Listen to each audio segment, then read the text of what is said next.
Welcome to The Breakdown with Brodkorb and Becky, a weekly podcast that breaks down politics, policy, and current affairs. I'm Becky Scherr. And I'm Michael Brodkorb. And we are here with an extra special podcast today. For the first time ever, we have 3 guests with us for a panel discussion on our recent episode featuring Scott Jensen. If you have not listened to last week's episode yet, we recommend you going to listen to that prior to this week's conversation. Today, we are happy to welcome former Representative Kelly Fenton, Leslie Rosedahl, and Jill Vujovich-Laabs. These women have incredible experience in Republican politics. They have served in the state legislature as members and staff. They have been officers, activists, and delegates for the MNGOP at various levels. They have run endorsement campaigns, launched statewide efforts, served as campaign staff consultants, and everything in between. Because of the incredible response we got from our recent episode with 2022 gubernatorial candidate Scott Jensen, we wanted to continue the conversation with this panel of activist operatives this week. We are going to start by breaking down individual reactions to Scott Jensen's interview in general. We will then specifically break down the conversation about the broken endorsement process and path forward. We will then break down all things surrounding the abortion topic and general messaging of the Republican Party. And as a special treat, we are going to throw in some discussion breaking down the recent launch of the Suburban Solutions Caucus in the Minnesota legislature. Lastly, we will break down the general question of where do we go from here? And due to some outrage by our panelists, we threw in a crowdsourced topic for a last-minute food fight. Favorite Halloween candy. Buckle in as you're in for a real treat with today's panel of some of my favorite women in politics. Thanks for joining and enjoy the show. Well, welcome, everyone. We're really grateful you were all able to join us today. We had a really great conversation interview with gubernatorial candidate Scott Jensen last week. Have gotten a lot of comments, feedback all over the board, and thought that it would be great to have 3 operatives, insiders, representatives, electeds, everything above and of the above here to kind of help us dissect what he said, the conversations, and just where we go from here. So we want to start with just general introduction. So Representative Kelly Fenton, if you'd like to kick us off. Thanks. It's great to be here. I'm Kelly Fenton, and I am former state representative for Woodbury. And prior to that, I was former deputy chair of the Republican Party of Minnesota. Now that I'm out of the legislature, I really enjoy some of the nonprofit work that I'm doing. I'm on the board for the Woodbury Canine Foundations. We basically fund any needs for our canine dogs. And I currently serve on the board of Canvas Health, which is mental health and substance use care providers. So I'm enjoying the work that I do for the nonprofit boards since I'm not in the legislature. So thanks for having me. Fantastic. Leslie. Hey, thanks, Becky and Michael, for having me. I'm Leslie Rosedahl. I'm from St. Paul. I'm really glad to talk to you today because this is really kind of up my alley. I've been a state delegate for the past 22 years since I was in college, and that's where I first met Michael. I think when I was in college, way back when, and have met Becky shortly after, and all the folks on this call. So it's really fun to be together. As Republican politics is particularly a small world. Part of my history, not only being an elected state delegate, I've been a BPOU chair in St. Paul for a large part of my 20s. And then with Becky, I think I've worked for the state Republican Party as a political director, staffer's role, been a candidate staff or senior volunteer for the Pawlenty 2002 campaign, the first versus Brian Sullivan campaign, the Emmer for governor, Johnson for governor, McFadden for Senate, and most recently, Michelle Benson for governor was her communications director. So I'm also the chair of Women Lead. It's a political action committee. It's something I'm really proud of and work with a lot of groups to raise some money and help support fiscally responsible electable women in Minnesota with some financial donations and networking. And lastly, I run my own public affairs consulting business out of St. Paul, and I'm very fortunate to do that and help a variety of issues across the state raise their profile and get the results. So thanks for having me again. Thank you. And Jill. Well, I'm excited to be here. My name is Jill Vujovich-Laabs, and I started with the Republican Party in my college Republican days. I restarted the College Republican Club at St. Catherine's, or as I like to call it, the College of St. Liberal.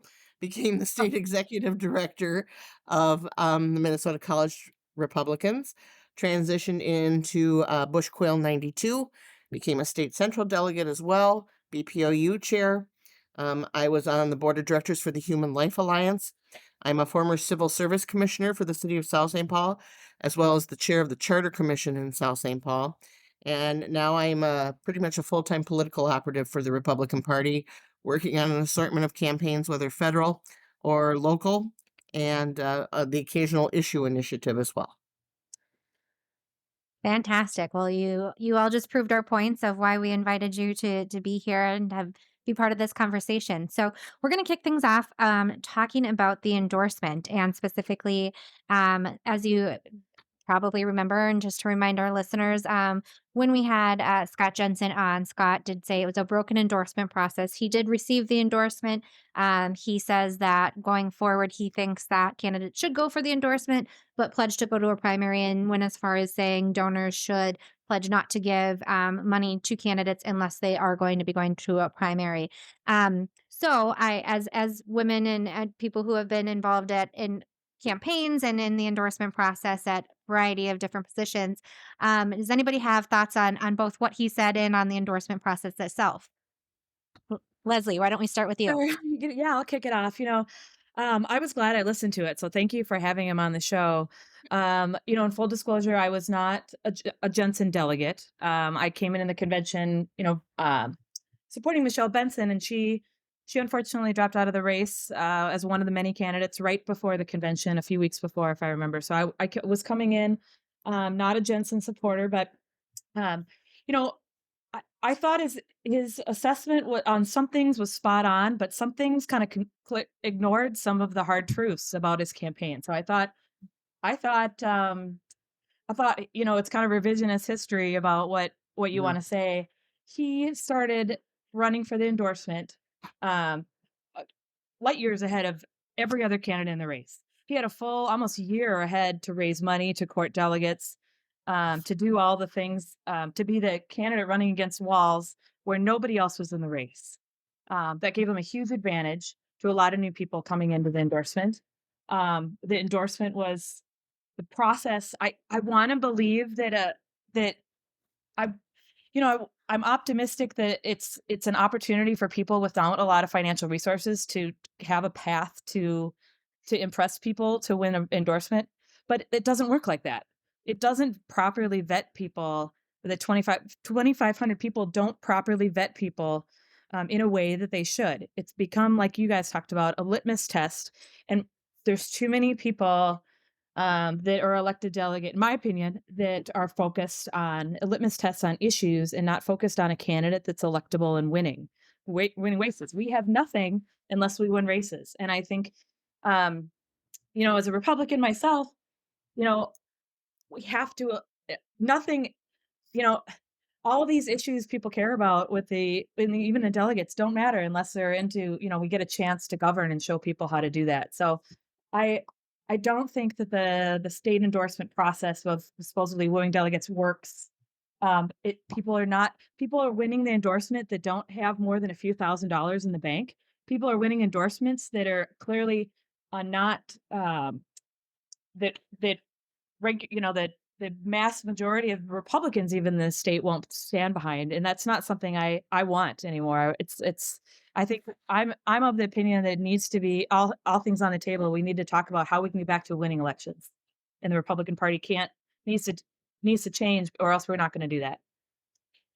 Now, Representative, you were formerly deputy chair of the party. We did have David Hanna on a couple months back, and he said something very similar to Leslie that the party is meant to elect delegate or to win elections, is to find candidates and then win the elections with those candidates. Can you speak a little bit to your thoughts of the endorsement process and your time in the party? Absolutely. Well, first of all, I have to say I am in favor of June primary, and I carried the bill while I was at the legislature, and we came closer than ever to passing that. But the endorsement process is broken, and I think it's time that we look at moving toward being a full on primary state. And I agree with some of the things Leslie said. And you and Michael had mentioned it in the last podcast that it's very polarizing. It's black or white. There's no in between.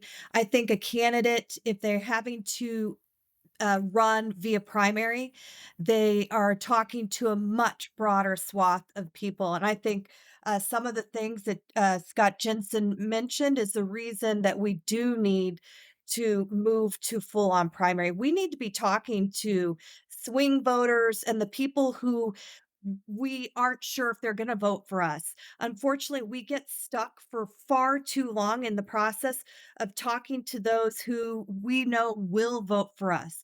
When I was a candidate running for office, I told my BPOU, I love you guys dearly, but just know I won't be able to make it to a lot of the meetings because I'm going to be at doors talking to other people whose votes I need to get. I know don't feel like I'm ignoring you, but I'm doing my job. And so I but we get far too involved in talking too much to the voters who are already going to vote for us, and that's a huge problem. Jill, You your know, thoughts. you know, there was a lot to unpack in that interview, a lot. Um, and I don't think you can dismiss and discount delegates because most of them are idealists. They have passions. That's what got them engaged in the process in the first place. I think some of what Dr. Jensen was suggesting was a little extreme. Do I think we should go to a primary? Yeah, I do in the long run. But until that time, we have the framework of the endorsement and we have to be able to work that way. And quite frankly, Dr. Jensen not only had a year plus to fundraise, he stacked the caucuses. Caucus night, it was pretty obvious that it was extremely heavy Jensen in most precincts. I was running around with a candidate statewide. We were flying all over the place trying to hit as many precincts as we could, which by the way is a nuts situation anyhow. But we could tell. We could tell it was primarily Jensen and they didn't care about anything else.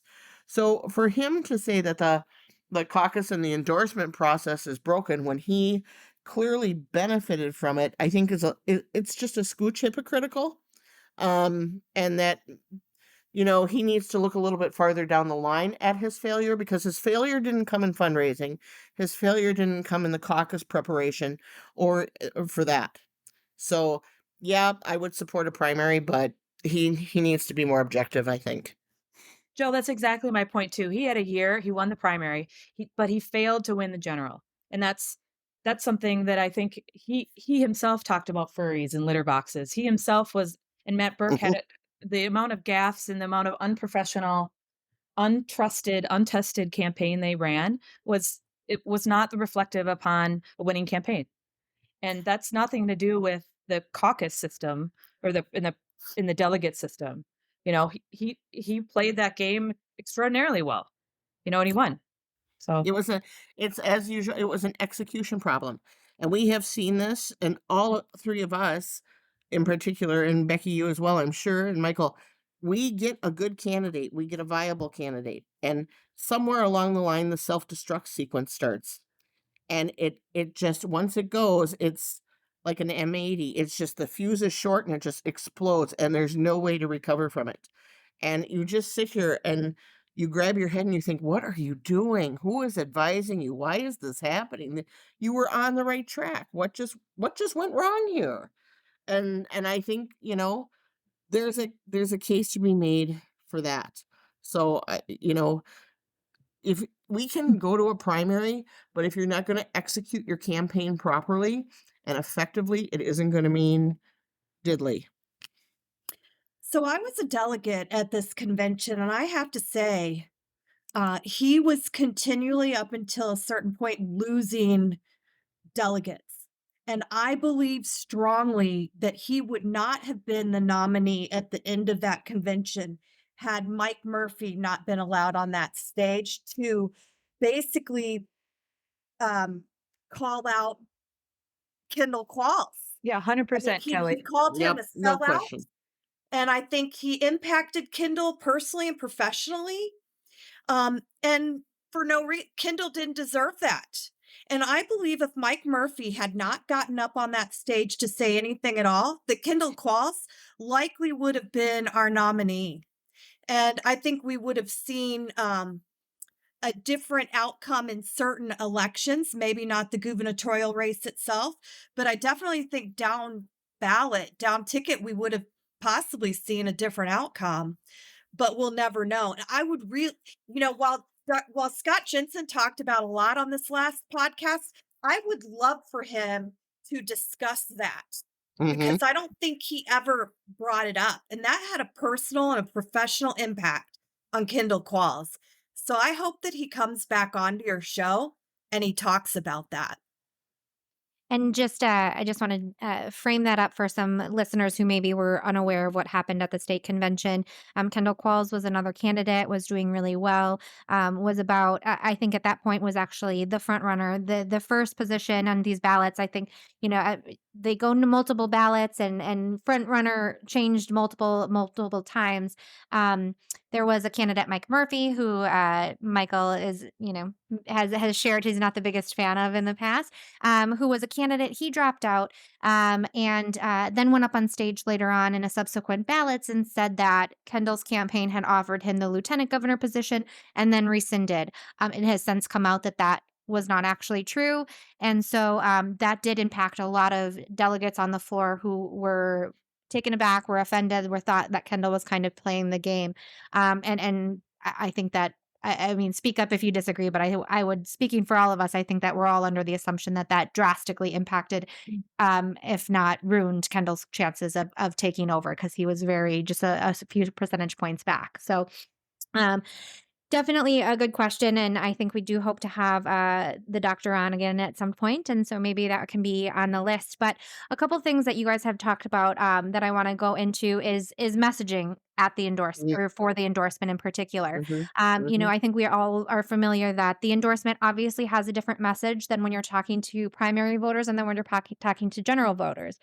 I've said this multiple times. We talked about it with Senator Housley when she was on, and a couple other guests of it's not changing your messaging, or it's not changing your vision, your mission, what you stand for. It's changing how you talk about it, right? So we're not supposed to be changing our core beliefs, but just how we are messaging them to the audience that we're talking to. And when you're going for the endorsement, that is a further right than primary voters.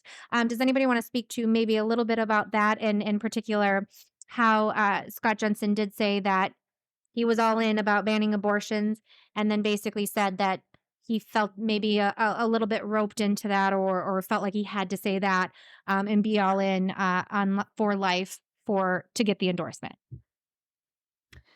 Okay. Sure, I'll go first. Here's the thing. That that dual personality of a campaign for the Republican Party, where you have to message one way for the delegates and for the endorsement, and yet not damage yourself for the general election, is so strenuous and stressful, and you have to tiptoe on glass the entire way. And it's sort of like, and I use a lot of movie references, but it's sort of like in The Golden Child when Eddie Murphy is on those pipes trying to get to the little dagger, and if you step on the wrong dagger, you're going to go sink. That's what the messaging is like between party activists and general public. And Scott Jensen got called out early about the legitimacy of his pro-life stance. And his campaign balked. They delayed in responding, and when they did finally respond, it was weak at best.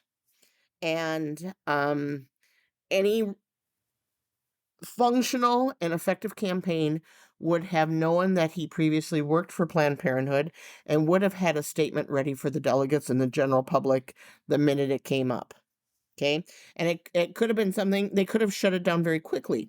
He could have been something as simple as, you know what, I did work there during my residency, and what I saw there not only informed, but it formed my pro-life position. And I would never, ever go back. And that would have shut it down completely. I think it would have shut it down. They would have said, yep, okay, you know what? He saw it with his own eyes. That's how miserable it is, whatever. The delegates would have been right there with him. But instead, there was first a campaign manager put out a tweet, then another staffer put out a tweet, then he put out 2 tweets to try and shut it down. Then the pile on started and the whole swarm. We all knew that the Supreme Court was probably going to release the Dobbs decision. And we should have been prepared for that too. The party as a whole should have been prepared to start educating the voting public immediately that we were already solid here in Minnesota on a woman's right to choose. Okay, and instead it just snowballed and got away from us there. We had no candidate had anywhere left to go after that. Leslie, as someone who was communications director for Michelle Benson's gubernatorial campaign, I have to imagine abortion was something you probably talked about, how to message that to delegates. And can you explain a little bit about your take and when talking to delegates and then maybe transitioning beyond? Sure. The issues that are on the top of mind of delegates are just different than what some of the issues are on the top of mind of your regular neighbor or your family. I mean, they're more, I would say more right wing or more socially conservative and more there's it's interesting, I think your average person would want somebody governor with some experience, knowing the issues, that's has a proven record, that has um some life experience, and has as a proven record on, abortion or all these things. D- Republican delegates, they don't want somebody with experience, and that's just Mhm. blows they want somebody that's never been in politics. But yet, if you flip flop on the issues, they're okay with that, and it it bothers me that candidates do have to feel like they have to flip flop, and I and that's and what Jensen did in people called him on it a lot as what his record was as a state senator, and then what his positions were as state governor or as a gubernatorial candidate. I mean, I, I don't want a statewide candidate that's serious and running a serious campaign should not be flip flopping on the issues. They should know exactly where they stand and be proud of it. And that is what they believe. And they owe it to the voters to say what they believe, right or wrong. You don't pandering to a certain group. While I understand it, it's not right to me. And they shouldn't have to do that. So people deserve to know where you are and not, switch the loop after the endorsement's over. So. I gotta say, in listening to the podcast with Jensen, basically what he was saying was I was not truthful at all during my campaign. As a candidate, that's what I heard. And I really wish that he would have been true to himself as a candidate and running as the leader of his own campaign. Um, there is a way to talk about being pro-life without turning off the swing voters or even the pro-choice voters. I know that. I had conversations at the door and I never lied to anybody. When someone asked me about my stance, I let them know that I personally am pro-life, but I was going to the Capitol to work on fiscal issues. I had a record. I never carried any legislation related to life while I was at the legislature. Um, I, one of the things that, he talked about that defining moment in his campaign. I mean, was it not after endorsement that he said, I will ban abortion in Minnesota? That was after the endorsement. That was not only a defining moment for his campaign. I got news for you. That was a defining moment for all of us as candidates. The Democrats only campaigned on one issue against me, one issue against him, and it was abortion. That Republicans are extremists and going to ban abortion. The reality in Minnesota, um, as far as I've been engaged in politics, We had a more pragmatic stance on abortion. Yes, we're pro-life, but we believe in abortion exception, such as to save the life of the mother, incest, rape. We were not extreme. But I can tell you now, because the legislature got full control, that there are some extreme measures that they did do and they did away with on some of our common sense bipartisan limitations that we had in place. But that defining moment, I will ban abortion in Minnesota, became the campaign ad against all of us. So I wish that as a candidate himself, that he would have been true to who he really was. Now, Michael, you've been a little quiet so far, so I want to get you in on this topic as well. Maybe even talking about mm, just the situation when we had Jensen in the room and him sharing his stance following that op-ed and kind of just how you took it and what your general thoughts on the messaging when it comes to endorsement versus beyond. Thank you, Becky. And one of the things that I was really taken aback at is that, and I'd love to get the reaction from others on this episode that we're recording, is it's very clear to me that Jensen was, I think, conflicted on a number of issues, and I think that the mistake that I think he made was running for office before he had vetted out where he believed, and I don't think that a campaign is a place in which on certain core issues that you can deviate as much as he did.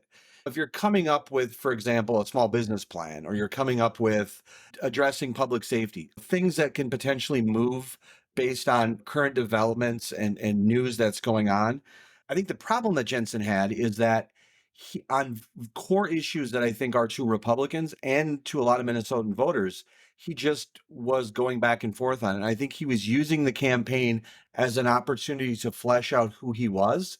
And I think the problem with that is that leads to inconsistencies and misstatements if you don't know who you are.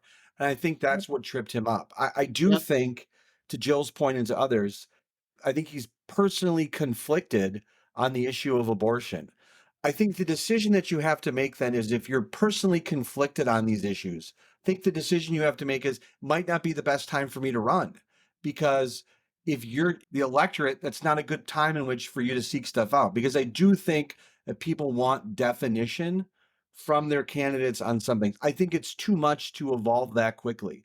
And so I think that Jensen respectfully was, I think, a little naive. And I think he touched on it a bit about how he had not fleshed out and truly done some soul searching on his positions on things. And I think that led him to a situation when the political climate flipped and evolved, that he was kind of all over the place. And it's just not the type of campaign a Republican can run. I will say, and then I'll leave it to the rest of you to talk about, I think one of the things I think we can all agree on, and I'd be curious if you do agree on, is that if you're a Republican running in this state, I think you really have to thread the needle on how you run your campaign. I think you have to have a tight campaign operation, be a sharp candidate, well defined.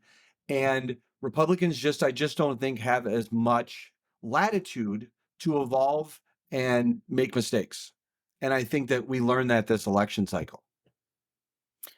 Can I just add one thing? I mean, I feel like Republicans in Minnesota have become too comfortable with losing. And we need to ask ourselves, at what point are we tired of losing? And maybe when everybody asks themselves that question, we could start seriously learning how to win again. But right now, I think Republicans and strategists and everybody involved in the process is all too comfortable with losing, and we need to be uncomfortable with it. And this is Leslie. I think there's Kelly's absolutely. I mean, I agree with Kelly. I think people are very comfortable in losing, and I think a lot of Republicans, even candidates, believe we need to convince people that they're wrong, and we're right. And I just don't would like, you know, people that I don't agree with, I'm just going to convince them that they're wrong. And telling people they're wrong is not a winning message. Um, Meeting people where they're at with some common ground and common sense, that's a winning message. And I think that I I would think Republicans are in this convincing and it's going down the wrong path and a waste of time. And we've got to admit we're not winning elections. We need to meet people where they're at. And frankly, there's a lot more moderate and Democrats are winning, and we need to. There's not enough Republicans in this state right now to win elections, and on these hardcore issues, we need to be a bigger tent. We can't have a litmus test on every issue. If we agree with candidates, whatever it is, 70, 80, 90, let's roll. And so then we can have the chance to an opportunity to govern in a way that doesn't raise taxes, $1 billion, it's actually like 10 billion in the last session, or do those type of things. And now look what we have when we're convincing people that they're wrong all the time. And anyways, my 2 cents. I I think think that's a that Oh, go ahead, go Jill. ahead. You go ahead, Becky. Oh, I was just going to say, I think that's a really great way of putting it, is not convincing folks that they are wrong. And that's what we've been doing, rather than having sensible, well thought out, articulate, principled stances, which is what I think we were a little surprised with how Jensen approached this during his interview. And I want to chat a little bit about his approach when he's, if you remember, he laid out basically that he is personally pro-life, but he believes in the autonomy. He believes we should make, contraceptives, safe and accessible and, to the masses. We should have all of these different things so that folks who want to be able to prevent a pregnancy can do so on the front end rather than having it on the back end. All sorts of these things that, and now I know when you're explaining you're losing is something we always say, but the way he laid it out was a very articulate way of doing.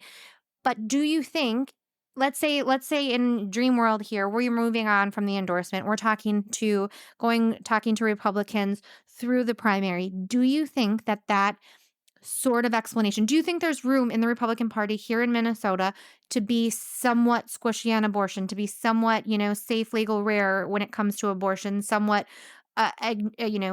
acknowledge the or personal autonomy of folks to have that choice? Do we have room for that in our party? If you're talking about activists, I would say no. If you're talking about the Republicans that are statewide that don't caucus, that don't become BPOU delegates, that aren't at the state convention endorsing candidates, I would say yes. I think there's a lot of uh, hidden Republicans here in Minnesota, or I wouldn't even call them Republicans. I might even just go, there's hidden conservatives. Okay. When I first got involved with the party, we were the independent Republicans, and that independent side of the Republican Party was the more moderate wing. It was obviously he's gone fully left now, but Arnie Carlson, the Burt McAsees, there was that practice of politics as the art of compromise, and they would legislate and they would meet in the middle with some of the Democrats. But to be fair, I think the Democrats are experiencing somewhat of a schism as well, because I think there are lost Democrats who have no idea where to land right now. They don't even fit in with some of the extremism in their own party, and they're looking for something in the middle. And there's a lot of lost voters out there.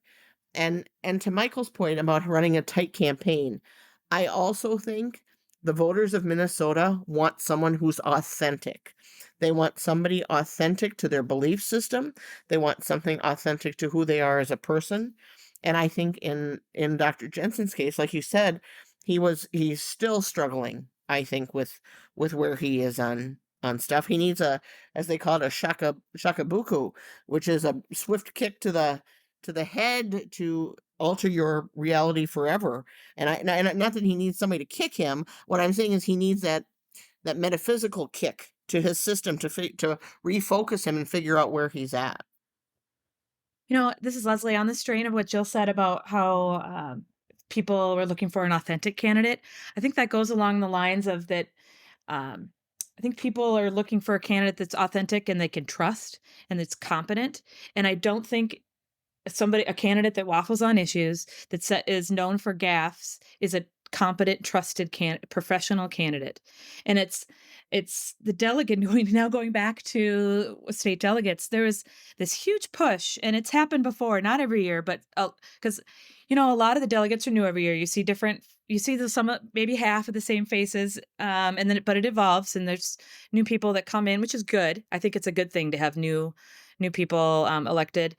Uh, but they really wanted an outsider. Anybody with experience in politics who had a record, who knew what they were doing, who knew how government worked, who knew, you know, again, what they were doing, was no, it was a red scar, whatever that word, a red A on their, on themselves. I mean, you couldn't. It was a detriment, in which blew my mind, because somebody to be a governor of the state is a huge position, and with it to vote for somebody, and Mike Murphy, for example, was the lead candidate at one point, who has was a mayor of a very small town, was not reelected. That doesn't count as, that's not a gubernatorial material, and to put for Republicans to think that that was our candidate blows my mind. That's not acceptable, and that's not a winning choice. Now, maybe not even a red A, but a red E for establishment, I think is what they were wearing. Michael. Ugh. Oh, you Great. are. I'd like to ask Leslie a question, and it's also to the group. To her point, Leslie, you bring up a very astute, smart point. You are smart. You are a strategist. You understand these campaigns. Explain to me why. Explain to me the disconnect between the logic and wisdom that you have and why this body of delegates doesn't see what you see. Because Mm. your perspective is spot on.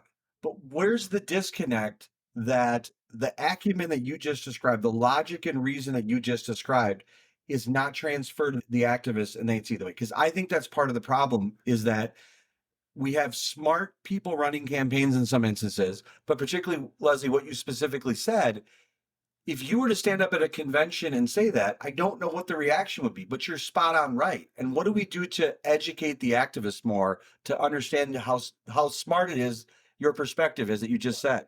Well, thank you, Michael. Those are really nice words.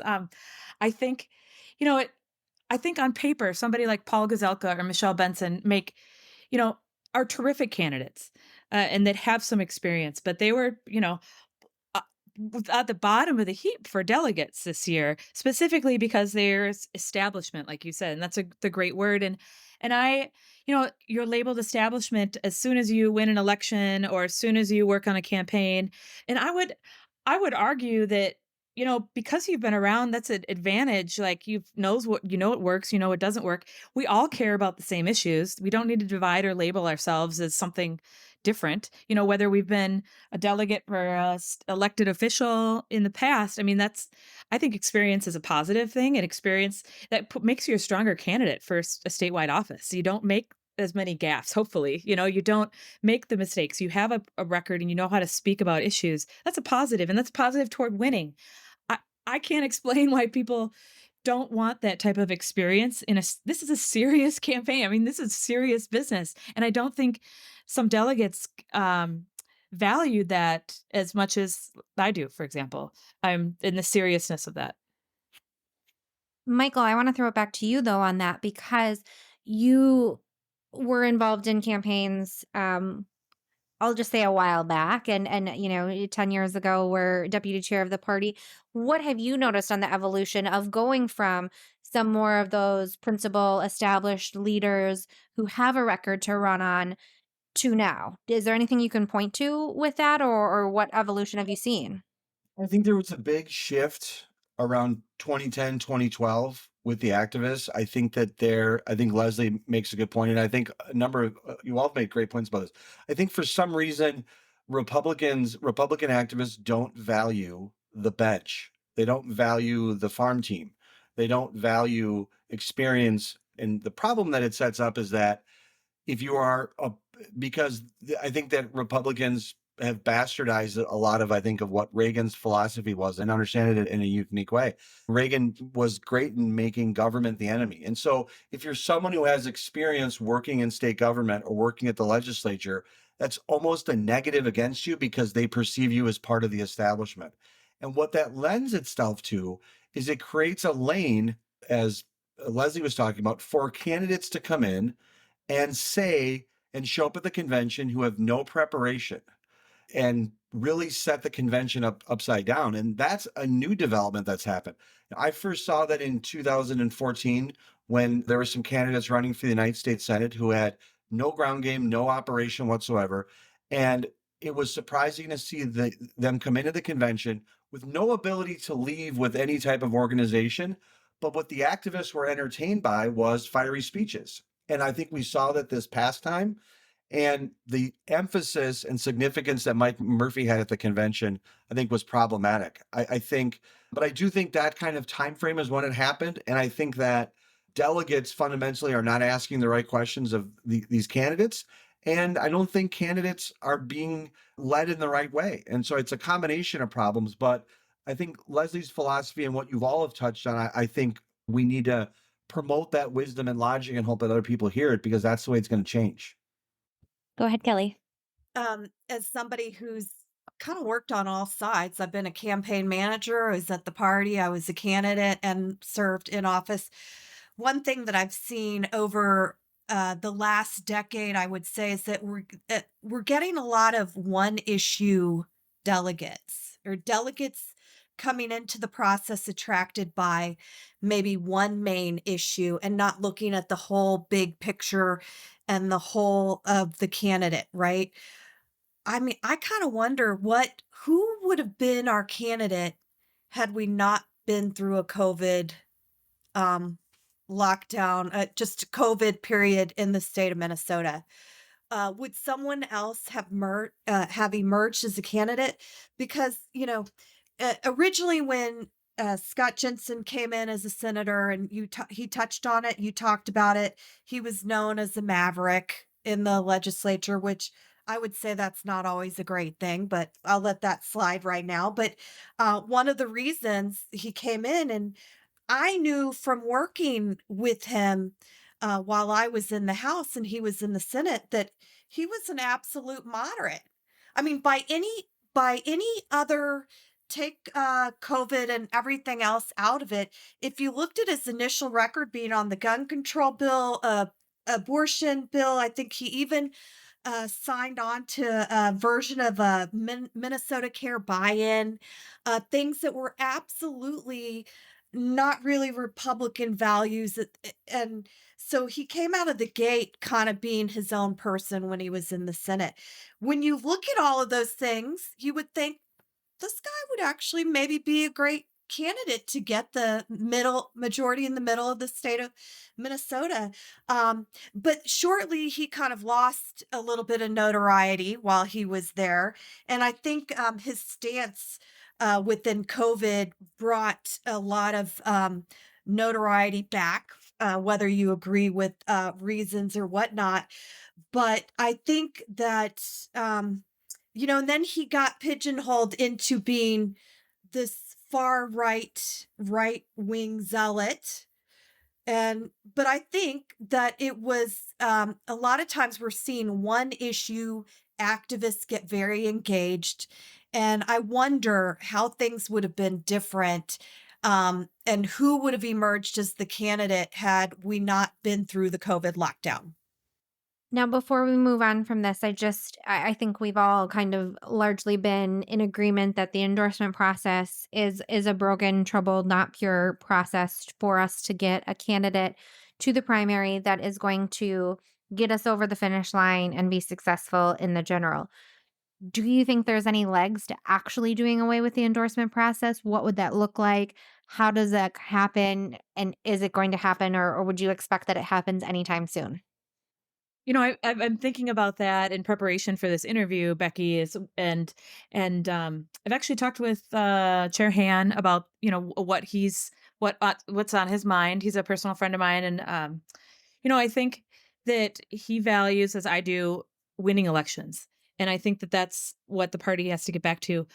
To do that, I think there's a process that needs to change, whether it's June primary, like Kelly supports, which I support, whether it's changing the endorsement process. I was thinking this crazy idea um, of keeping the endorsement, but having one vote. and if you don't get 60%, there's one candidate gets 60%, there's no endorsement. It's just something like, do you know what I mean? Like something like that. I also think thinking strategically, there's been attempts to run in the primary and in the past and to not go for the endorsement. And that's happened with Jeff Johnson, where you had Kurt Zeller, Scott Honor, and there was one more. There were 4 candidates. Do you guys remember this? Uh, when he ran, and because of the large number of candidates, the endorsed candidate, I think, had a leg up, something to stand out on, and gave him an edge. I think the large amount of candidates that we've seen, both when Trump, became president, when he ran as the most with a large crowd, the most bombastic candidate kind of gets some attention and gets the squeaky grease, right? Um, I think we saw that this last in 2002 with the Jensen, with so many people running for governor, it was hard to really stand out. So you had to say some kind of things that maybe you to get attention, right? Um, and then just the sheer number of candidates, I think, hurts the endorsement process. Hurts it. It's harder to find out like which candidate is the best. You know what I mean? When you have so many going on and nobody's kind of making a decision about who to give money to.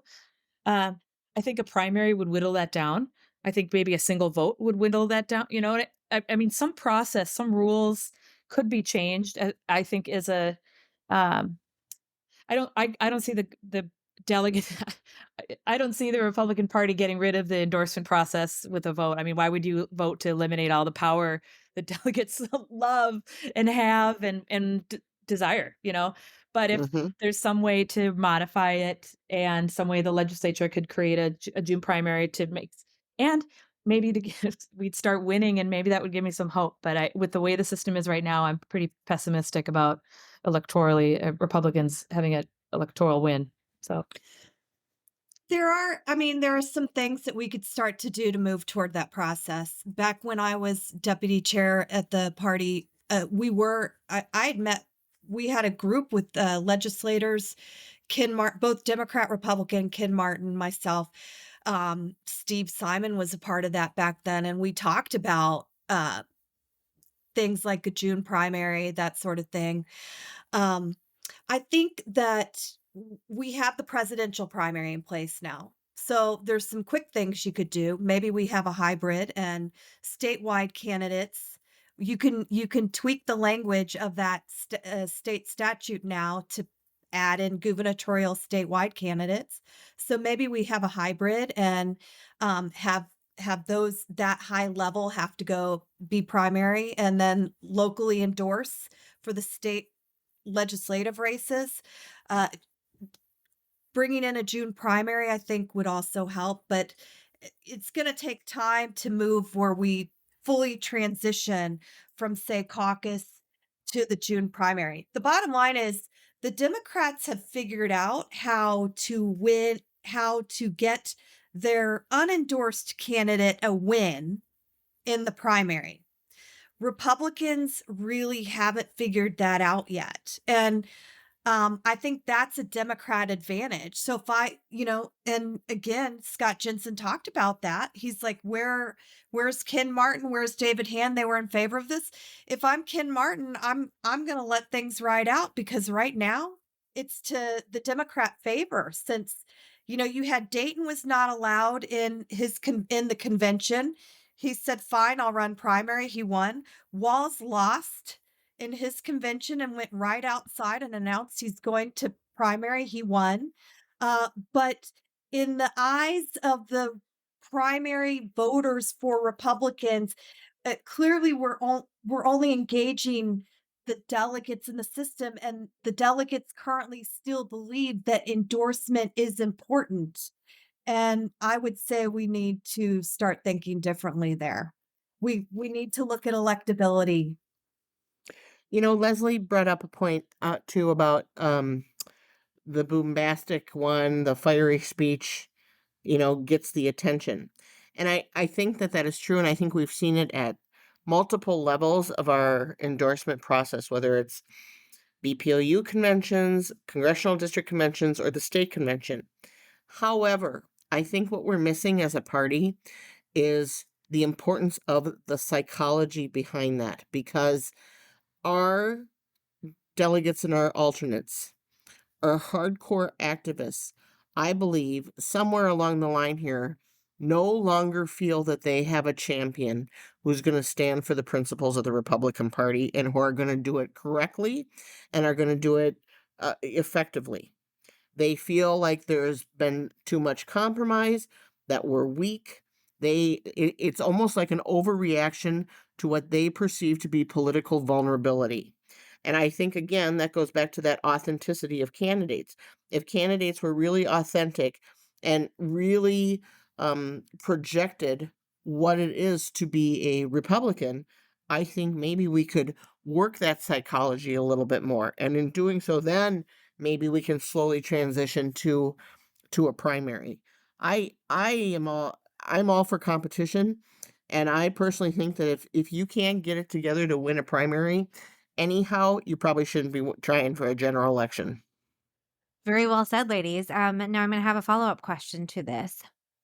To be leading this conversation about getting rid of the endorsement, is Scott Jensen a credible voice to be leading the charge on that?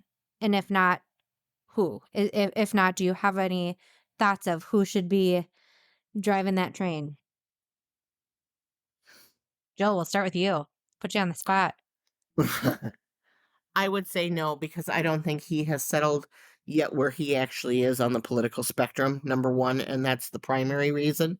Number two, although I think what he said in his interview and some of his suggestions were definitely cogent and were valuable, and should definitely be considered, I don't think they were all spot on, and I don't think they were 100% correct. As far as somebody who should lead it, I think it should be somebody who is experienced in multi levels of politics and maybe is a little bit more, if you want to call us old school, or as they define us, establishment. I had a rather heated discussion one day with a delegate who started going off about, you sound like a rhino, and why would you support rhinos, and why would you support establishment? And I got pretty hot, and I said, well, you know what? I said, the rhinos in the establishment used to win. I said, they won. So we're doing something wrong. I said, so maybe we need to take a look at that and figure that out. I mean, the thing is I would never have defined half of those people as rhinos or establishment. So I don't know. It's not him. And maybe we need to kind of try and whittle that down and figure out who it is. But I also don't think it should be exclusively a man or a woman. I think there should be a team. Love that. Leslie or Kelly, either of you have thoughts on Scott or somebody else? I agree with Jill. I don't think Scott's going to, he came out of the convention. It was still deeply divided. I can't say that, the delegates who were, were all behind him when we left the convention that day. Um, uh, I don't know, as far as a leader in the Republican Party, I can't tell you who that is right now. Do you know what I mean? I mean, we have leaders in the caucus, House and Senate caucus. Of course, they're leaders on policy. David Hand's the chair. I can't say, Tom Emmer certainly, of course, is a leader in Congress. I don't have the answer to that one. I usually have something, Becky, but that's a tough question, and I can't see Jensen as somebody who's has and I mean this in a polite way, but the maturity and the to lead a group like this, as he doesn't have the experience and the to do that kind of thing. Thanks. I don't think that Jensen's the person to lead this. From a perspective as having served, I can tell you that June primary has to pass through the legislature. So you need the legislative branches to get engaged with it. To fully disband caucus, though, that is not through the legislature. You need agreement from both party leaders. So, perhaps the leaders need to get together and start talking more about it. But I definitely am agreement with Leslie and Jill that Scott Jensen is not the person to lead that. Michael. Why don't we put ourselves on the spot here too? You got any Yeah. thoughts I on the think people? it's I think it's important that we have the conversation. And I will just say, I think one of the reasons, Becky, that I think that we wanted to reach out to Jensen is because I do think that there is a role for a former endorsed Republican candidate, if they're willing to come in and be a part of the process and have that conversation. I don't know. I think the jury is, and it's clear by what I've heard so far in this episode and what I've heard from others. I think the jury is still out on which Scott Jensen people think is now around. And I think that, um, so I think that that's the hurdle that I think he has to overcome. I think this is important conversation that needs to happen. And I think the more that responsible people can be a part of the conversation, I think is good. I think it's a bit early to anoint someone as the leader of it, but I think he started the conversation. I think we've started the conversation. I think we're continuing it tonight. I think that's important.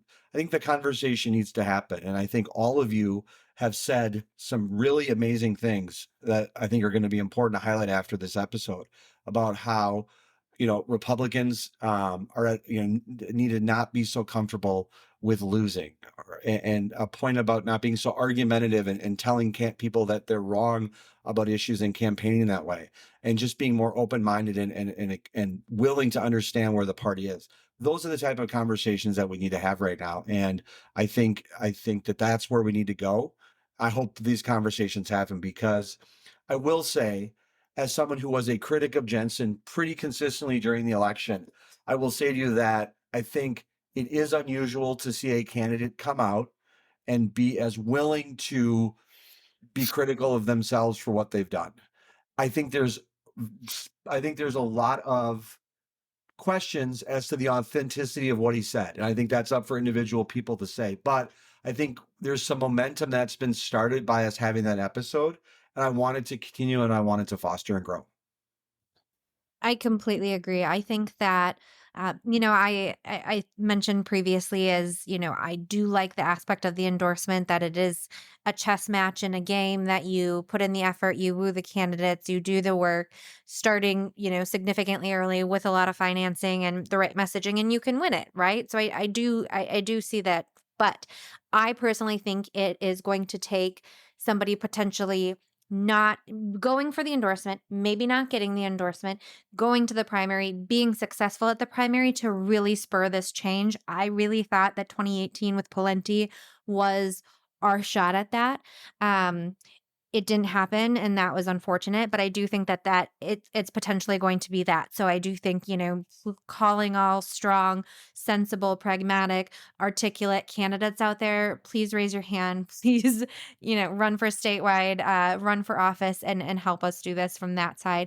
From the other side, I think it was one of you made a good comment. I think Jill had mentioned, having a man and a woman, or I think even a committee of sorts, having folks, candidates who have gotten the endorsement, who have gone through that process, who do understand delegates themselves, BPOU leaders, folks who aren't just thumbing, throwing their thumb or whatever the saying is at the system, who aren't just trying to overhaul it because they don't like it, but folks who have actually been a part of it, who have understand that a lot of these people do put in a lot of time, effort, and energy to be part of the party process. So I don't think it's going to change overnight. I would argue that don't know if it happens in the next 4 years. I would like to think that it does, and until then, we are going to be continuing to have candidates pander to the right. We are going to continue to have the Democrats who do have fully functioning party operations, millions more dollars than we do, taking advantage and painting us all into the box of those candidates, whether we like it or not. Like Kelly mentioned earlier, you were all Scott Jensen, you were all Donald Trump, whether you like it or not, when you're running under the Republican ticket. So that was a whole word salad of it. I don't have a name. I don't have a suggestion. I do appreciate, though, like you mentioned, a candidate like Jensen who did go through the endorsement process, also understanding that it is, was to the detriment as well. I So, think that I oh, think that I think that our delegates and alternates and party as a whole need to remember that pragmatism doesn't preclude conservatism. And there is this gross misunderstanding that you can't be both. And it's simply not the case. And we have to do much better at defining that and establishing that with the new cadre of delegates and alternates that are currently in existence. Um, Now I'm gonna throw us off a little bit. I am going to pivot. One of the things that Michael and I have talked a lot about, I know I've seen all of you have these conversations on Twitter, in person, all across the board, is to be successful, we really need to focus on messaging. We need to make sure that we are targeting not just Republican delegates, but voters across the board, and specifically here in the suburbs. I'm a suburban mom. I think we've got some suburban moms, suburban women here on this lovely panel here tonight. So I think and agree to disagree, or let me know if you disagree that you don't think suburban women and suburban voters are a top priority for the Republican Party of Minnesota and across the nation. We just saw the creation of a Suburban Solutions Caucus at the state legislature. Love the idea. Thinks it's really great. I have been a little vocal in the last 24 hours, I think, as is Michael, about a little frustration that it is 6 men on the panel and no women. Curious, one, about your thoughts about focusing on the suburbs and the need to do that, but also if you have any thoughts of putting everybody on the spot, if you have any thoughts about this caucus, its mission, path forward, and lack of women, unfortunately, on the board or on the caucus. Well, I'll just say that, bad optics and mistakes happen in a in a vacuum of leadership. And I feel like maybe from what I saw today, I applaud the idea of wanting to come up with solutions, have solutions, um, and not just being the party of no, um, but really think your rollout, the press conference, and whatnot. I know uh, these are legislators from pretty moderate districts. Two of them, I think, serve in a district in which there's a very progressive senator from the other side that they serve. I get that, but patience is a lot. And we shouldn't rush to great ideas. We should take time to make sure that we do it right and do it right from the beginning. Anyone else? Michael, even? I I'm going to be candid and tell you that when I saw it, I literally thought it was an S. My first reaction was, "Is this an SNL skit?" Um, because it was so just. And Becky, I think it. I mean, I live in the suburbs. Um, I understand. I mean, what the reality. I mean, to understand a little bit of the suburbs, and it just to me it seems just an absolute no brainer. And maybe I think I was more aware of it, particularly Becky, because of our messaging conversations and the stuff that we had.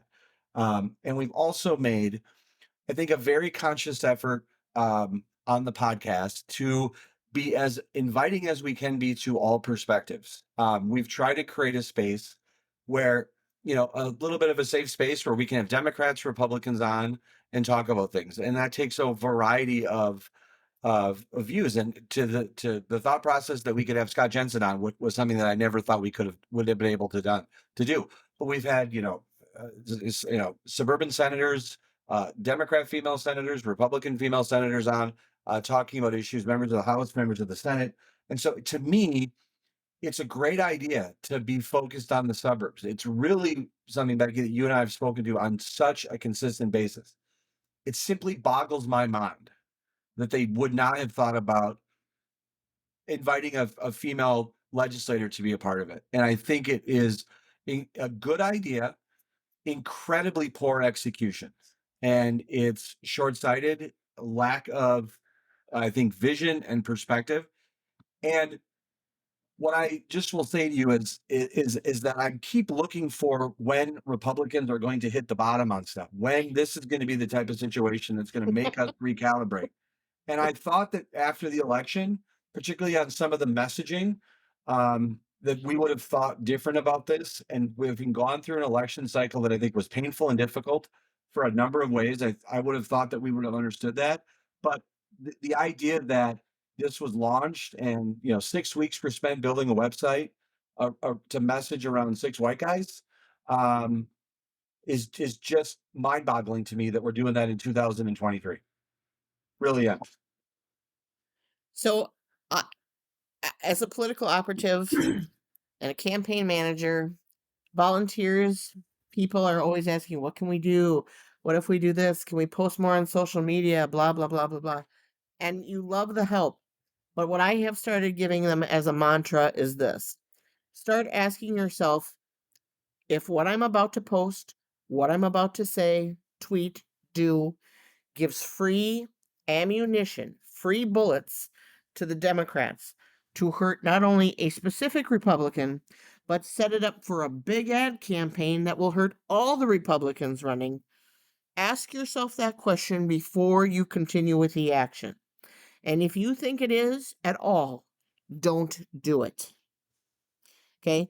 Because a lot of it is knee-jerk reaction. A lot of it is instinctive. A lot of it is we mean well. And in this instance, I think the concept, I think the idea of it, I think the outreach portion of it is right.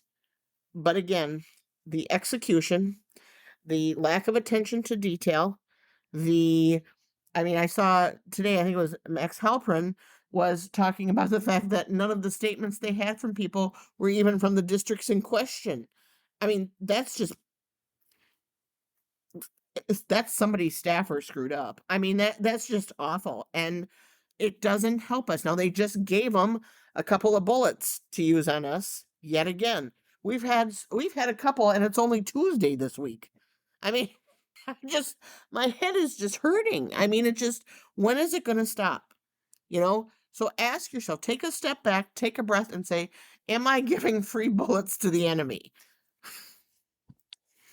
I think one thing that I'm going to go on a little rant here. One thing that has been a frustration of mine for a while is what you just talked about. Is that folks are so quick to tweet or say something when they have their platform, and using a platform as a Republican leader or candidate or elected is fantastic and what we should be doing.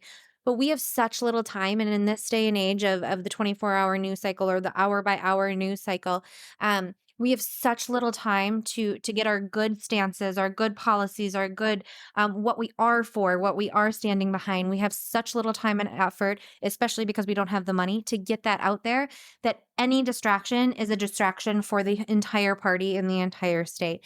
And we've seen this, comparing mask mandates to the Holocaust. We've seen this, people standing in front of Confederate flags. We've seen this across the board from all of these things that just make the Democrats continue to be able to paint Republicans as racist, as small-minded, as small tent, as homophobic, as list the X, Y, and Z things that almost it seems weekly some Republican in Minnesota, whether it's a delegate, an activist, a party, whatever, name the title behind them, allows them to continue to say, well, here's a Republican in Minnesota doing this. And it is extremely frustrating. And I think on a smaller scale, being thoughtful, especially when things are not time sensitive. We saw this with the failure of to be able to respond to Dobbs in general. Republicans have been begging to overturn Roe versus Wade, for 50 years. And then when it happens, we have nothing to say on the matter. We need to sit down, take a beat, come up with our what we're for.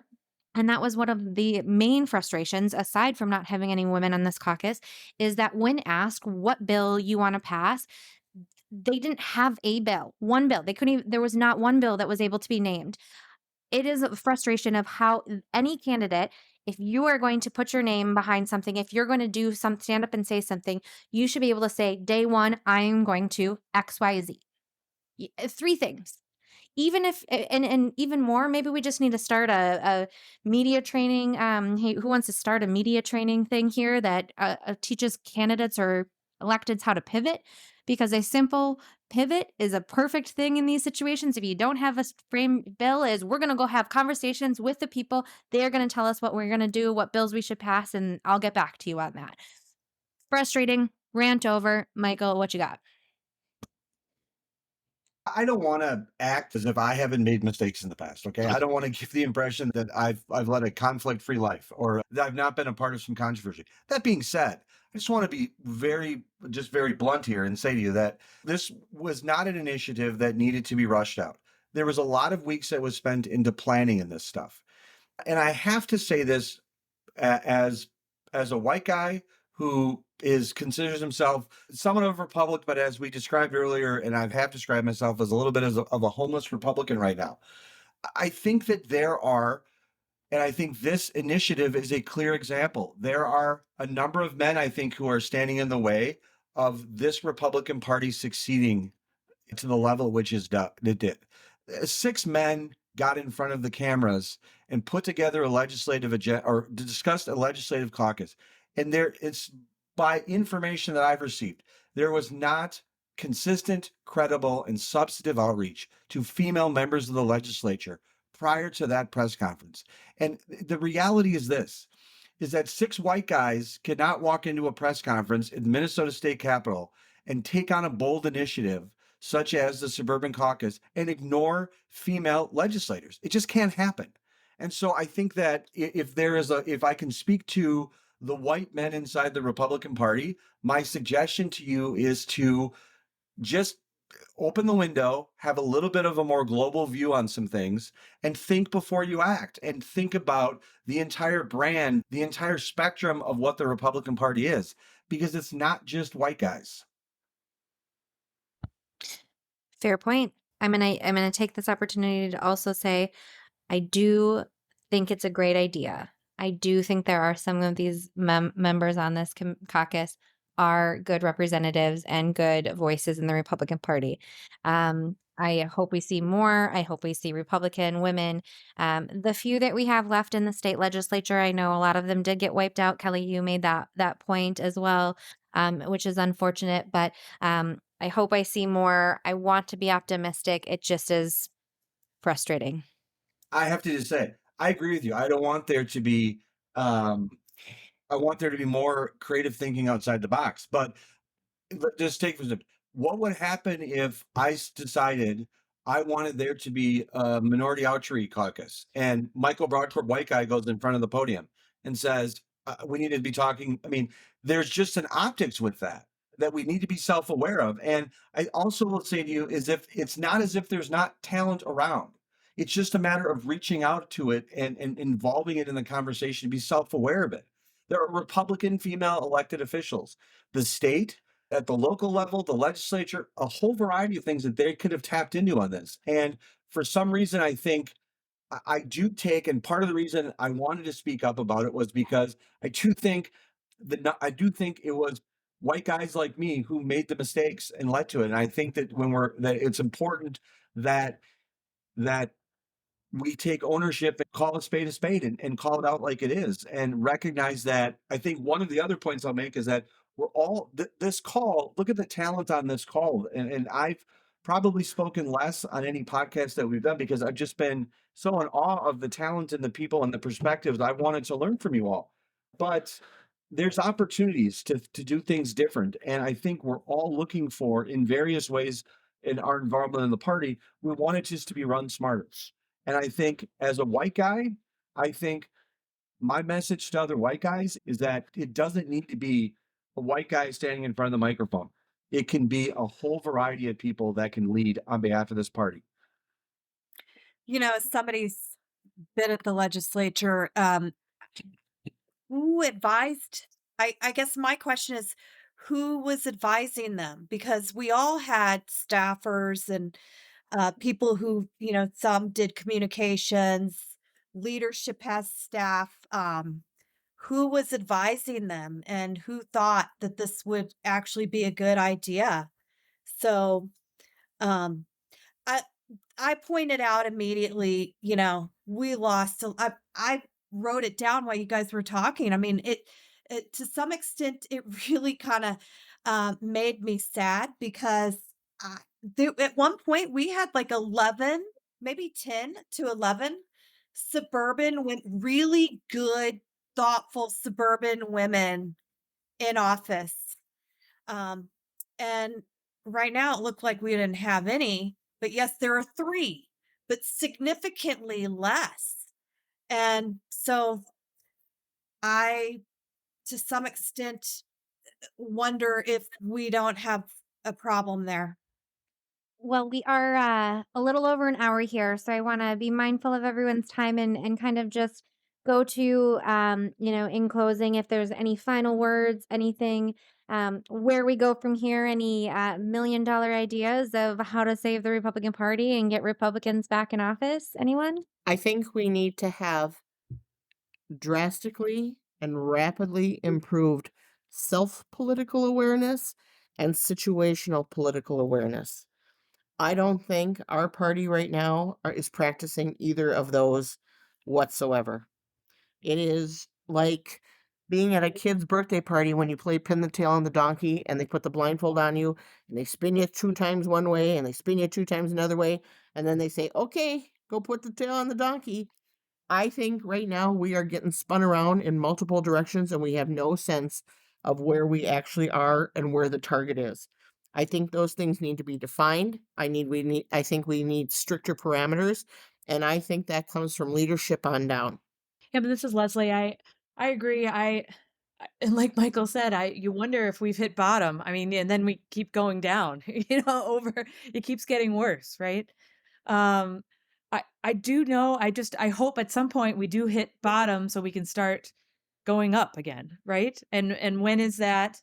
I know that our process makes it extremely challenging for competent, incredible candidates to run. It's a very hard process going through the caucus convention system, um, and even a primary system. And I think whatever process we change to has got to support quality candidates uh, thinking that they have a shot to run, and whatever that means. I mean, that quality candidates meaning can raise money, can articulate a strong message, and are a strong and trusted, competent messenger that people can stand behind and say, "I'm proud to vote for you. I'm proud to support you. I know you. I think you're gonna, you're gonna do a good job for me." Um, I hope those type of candidates stand up because I don't think we have a strong bench right now of statewide candidates that are in that A team. I think we have a few B team, but why would they bother? I think we have a few strong candidates that are in Congress right now that could win a strong statewide campaign. But again, why would they want to put themselves through a process that spits them out and that with rewards a candidate like Mike Murphy with an endorsement? And who is literally he was winning at one point. I think it was ballot 6 or 7. I had to leave the convention floor and I had to, yeah, it was, it's unacceptable that the process we have gives us these results that it would have us lose elections. And I don't want to stand for losing anymore. And if that makes me establishment because I've been around and I care about the party, so be it. I just think we need to get to the point of where we are tired of losing fast and very uncomfortable with losing. And I think there's opportunity right now too with everything going on. We need an active we need unity among the party and the legislative bodies and with a unifying message.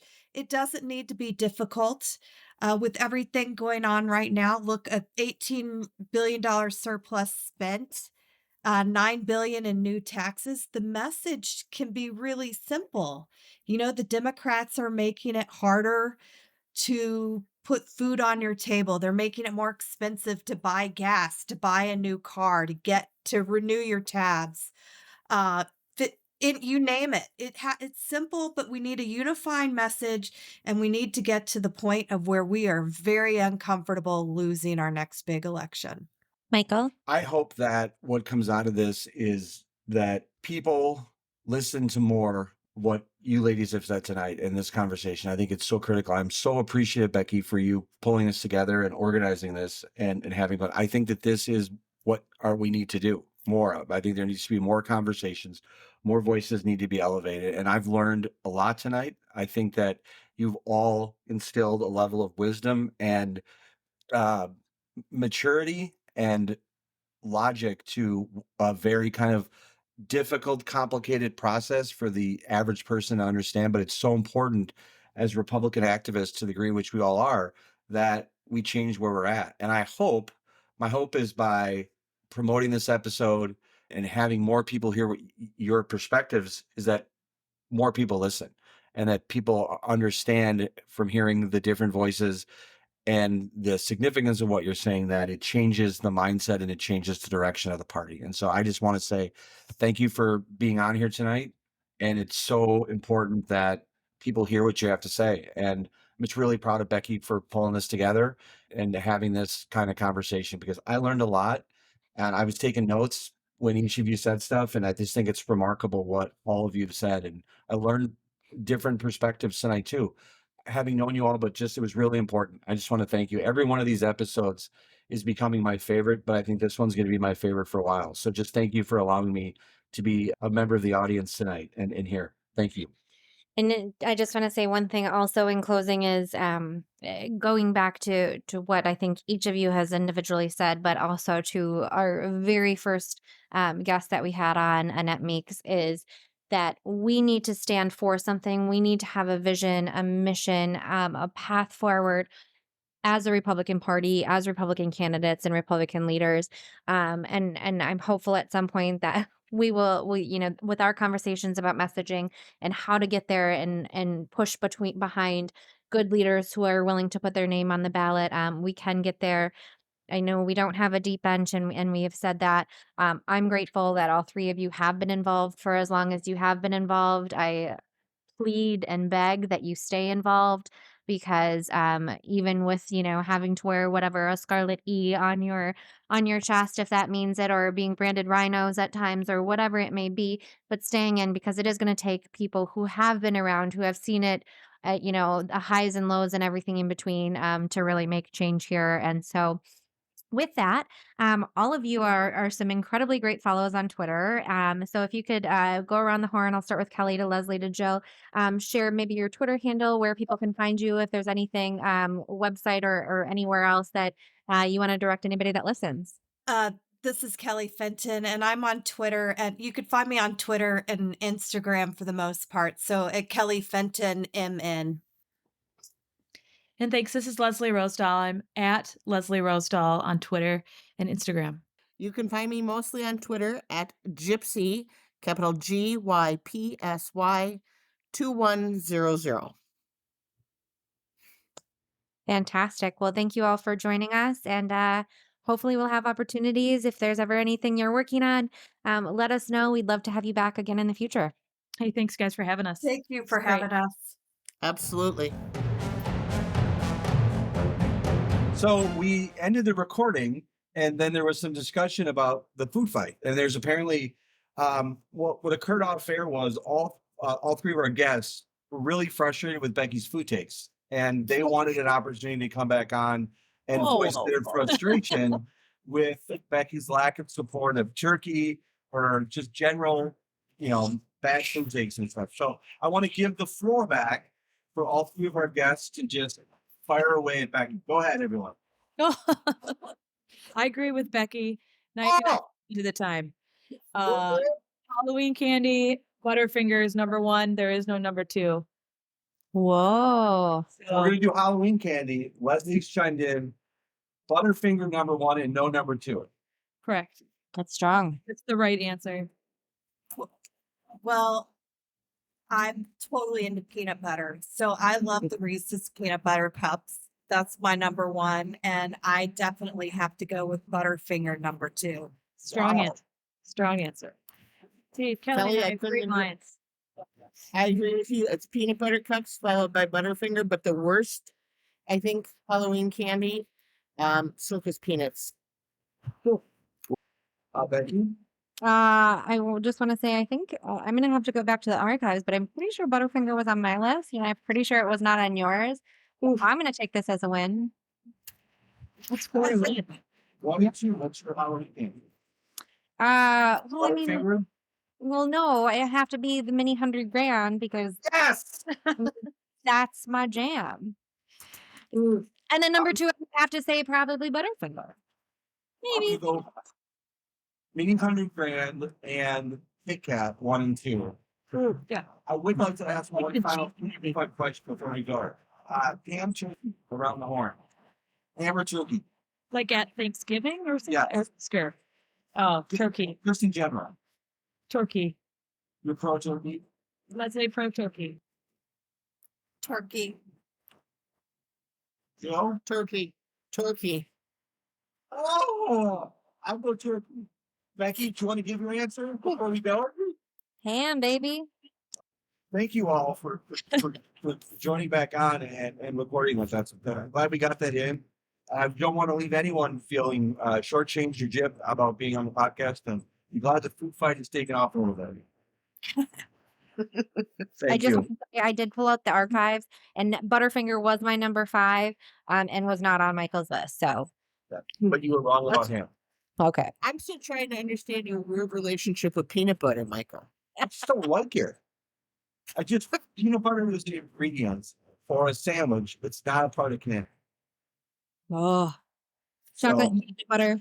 Yeah, perfect combination. It is Chocolate, the peanut best because butter. you get sweet and salty. Yes. Yeah. Thank you all. Thank you. Well, Becky, that was a fantastic conversation that we just had with Jill, Representative Fenton, and Leslie. Thank you for leading that. Thank you for organizing that. And I do want to say that this is unique in the fact the guests, but also what drove it, which was the conversation we had with Dr. Scott Jensen, which the response was, I think, explosive. Everyone's got an opinion on it. It drove a pretty significant media narrative that continues to kind of develop since the episode was released last week. And again, I think it shows what I'm very proud of is our work in having hosting this podcast and leading the conversation. And so I think this episode is a logical conclusion or a logical next step of that discussion that we had with Scott Jensen and having that kind of safe space for Republicans to vent, talk, and kind of grow the party and continue that conversation. So thank you for organizing that and for leading the effort. I gotta throw it to you. This was a great idea, and I just think it's incredible at a time when, as a Republican woman, we get a lot of. I've gone on my women rants before, but in particular, the Democrats and others like to point that there are no Republican women, that Republican women don't have a voice in the party. And I think tonight really showed that there are some really strong, vocal Republican women in our party that do have efforts to make changes and to make things better for families, for candidates, for our party as a whole. And I think I want to applaud you for supporting that and also just for this, space that we've created that can lend itself to that. I think, like you mentioned just a little bit ago in the show, that we've had Republicans and Democrats and senators and representatives and everything in the middle and operatives and all across the spectrum on here to talk about their vision and their stances, and then how we stand on that. I think it's going to be instrumental to kind of bridge the gap that we see with the division in this country, and that having civil conversations is possible and making changes for what you believe in this case, what we want to see more of and better of for the Republican Party. It doesn't seem like it's within grasp at this point. I think that we can get there. And I think having more conversations, open, honest, raw, vulnerable. I mean, these women are still active in the Republican Party. They really did, were honest with their feelings and didn't mince words. And I respect that of them, because I have to imagine there's some folks on Twitter or text messages that they'll, get maybe some feedback from other delegates or activists within the party. So I love the conversation. I think having more panel conversations in the future is going to be great. And I'm hopeful that we can get up from the rock bottom here. Yes, and I think it's important that I think one of the reasons we wanted to have Scott Jensen on was to have a conversation and a discussion, to find a way to be to disagree, but not be disagreeable with the other, to not be personal. I think we've really tried to carve out a safe space for people to come in and know that they're going to be treated with respect, even if we disagree on stuff. I do think what is unique about what occurred in the planning of this episode is that we did not sit down and say, we're going to invite three women on the show. It wasn't like our intention to do that. We kind of strategized and thought about like who are people we should get, and it just worked out that way. What I find so interesting is we're recording this episode in the aftermath of what happened just a couple of days ago with the announcement of this Suburban Solution Caucus, which I think is just remains to be a big head scratcher for me. And my hope is that I think everything's happened for a reason. And I think that it's very interesting that we had organized, after you and I had worked on this concept, we had done this work to get this panel tonight, and we have this just clear example of where Republicans still need to do some work. Because what is important for me is, and I think it's for you too, but I don't speak for you, is that we have discussions and that we move forward. And we may disagree on how Republican we are right now, but I strongly believe that if I want to be a Republican and be active in the party and not be as homeless as I am, the party needs to change and it needs to adopt. I think we really started a good conversation. And it's frustrating to me after having Scott Jensen on, and I think moving the dial as much as we needed to have that conversation. We have another example just coming up this week of how we may not have hit rock bottom yet. And I don't want to be too harsh on legislators and people and not create that type of space for them to make a mistake. But I have just a little more frustration about that rollout this week from an optics standpoint and from a messaging standpoint than I have about the 2020 elections in some ways, because it's so fresh. It just happened this week, and I just had an expectation that we'd hit rock bottom, and I don't know that we have. I think that we should put out this offer to anyone who wants to come to BB Breakpot on Twitter or our website. If you need somebody to poke holes and be devil's advocate in anything, we are happy to play that role. But in all seriousness, that's just something that I hope that anybody that is doing anything in the public realm, in front of press, in front of voters, have somebody sit there and say, what are the Democrats going to do to this? What are they going to say about it? And how are they going to present it? And ask yourself those questions before getting in front of video cameras, before getting in front of voters, because if you don't, those Democrats are going to do that. They're going to poke the holes. They're going to make the statements. They're going to critique that issue, thought, caucus, conference, event, whatever it might be. And literally just have somebody say, poke holes in this. This is what I want to do. What do you think? What are the Democrats going to think? Have 5 minutes to do that. And it will make you a better speaker, presenter, better ideas, more well-rounded in all facets of what we're trying to do here. And I plead, but throwing my hand up, I'm happy to play devil's advocate anytime that we need to. And I would agree with you. I also think not only in just to finish my remarks is not only are to poke holes in what the Democrats do, but also your fellow Republicans. I think in this particular instance with this rollout this week, a lot of it was the criticism was from Republicans that were critical of this rollout and the concept. I think it's the reaction to it has been very surprising to me and frustrating. Representative Anu Brindley, who we've had on as a guest, was critical of the rollout. She's a state rep. And so she's critical, I think, of some of her fellow Republicans. That type of conversation can happen in private. Unfortunately, right now, I think it's happening more in public, but whatever's going to be productive to get it resolved, I think it just needs to happen. And I think that it's been an interesting week. And this is just an example of how I think we're never going to be short for material, I agree. particularly with your bad food takes. We're not going Oh man. All right. I'm gonna wow you next week. Just get ready. Right. Great. I'm preparing myself to be disappointed. All right. Well, thank you again No, for thank you. you did You led that episode. You choreographed it, kept everything moving, and it was nice. It was interesting for me just to be quiet, listen, and just be a member of the audience for a while, because it was really important for I learned a lot, and it was great to see and listen to just some great points being made by some really sharp activists in the party. So thank you for that. Well, thank you. Okay, thank you for listening to the Breakdown with Brodkorb and Becky. Before we go, we'd like to remind you again to show some love for your favorite podcast by leaving us a review on Apple Podcast or any platform where you listen. You can also leave a review on our website at bbreakpod.com. We're also on Twitter at bbreakpod. Again, Twitter at bbreakpod. I want to thank everyone again. Becky, thank you so much. We will return next week. See you then. See ya.